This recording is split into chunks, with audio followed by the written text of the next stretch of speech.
Hey everyone, for this week's Take and Make, we're going to be doing everything that you need to make a do-it-yourself scrunchie. In the kit, you'll find a piece of fabric, an elastic band, a needle, and a spool of sewing thread. To prepare your needle, you'll slip one end of the thread through the eye of the needle and run it about a quarter of the way through the length of the thread. You can leave it loose, that's fine. Then on the back end, you're going to tie a knot several times to keep it from slipping out.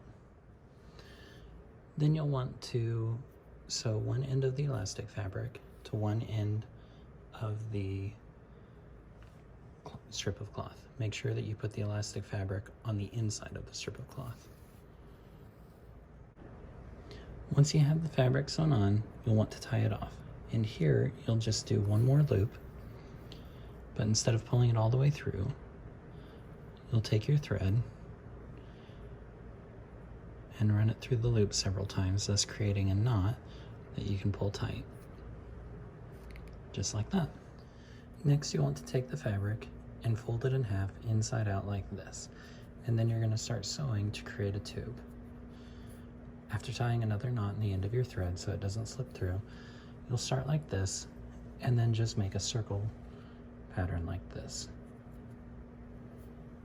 making sure to pull tight at each loop. The stitches don't have to be perfect since it's going to be a scrunchie at the end of it. Nobody will know if you get things uneven. Okay, once you get finished, you should have a tube shaped like this, and you'll want to turn it inside out, or right side out, I guess, so that the elastic is on the inside. Once you have the tube right side out, you're just going to tuck the tail of the elastic in through there and then just start pulling it through. Once you have the elastic all the way through, you're going to want to sew the two ends together. Be sure to leave lots of overlap so that you can get 2 or 3 rows of stitches in.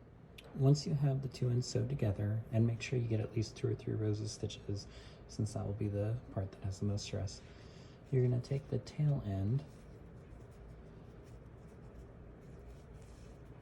and you're going to pull it over that seam so that it is hidden. And then you're just going to put a couple of stitches in it to hold it there. Then you'll just arrange the scrunch however you want. And you can wear it on your wrist or put it in your hair. All you'll need now is a canteen bottle. Thanks.